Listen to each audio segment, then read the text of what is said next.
In this video, I'm going to show you how you can set up autoresponder on Gmail. For more tutorials, make sure you subscribe, and let's get right into it. So the first thing you want to do is come over to Gmail. And then when you come to Gmail, go ahead and click on the settings cog in the top right corner. And then go ahead and click on all settings. And then once you've done that, it will load this page up here.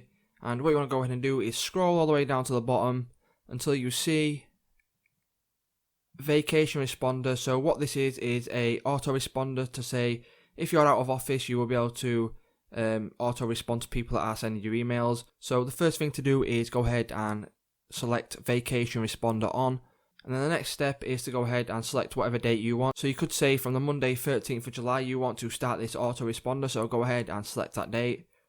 And then what you want to go ahead and do is select in subject, so you could just go ahead and say out of office, just as simple as that.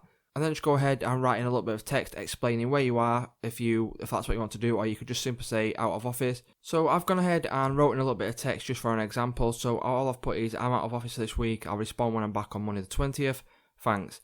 So that's all you need to do, and then go ahead and you can select whether you want to send auto responses to people that are sending you emails, or only send them to respond to people that are in your contacts.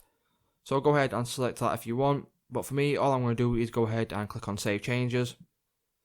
And then once you've done that, it will simply just respond to people if they do send you an email and you are out of office. So if this video did help you guys, please remember to leave a like, comment, subscribe to the channel for more tutorials, and I'll see you in the next one.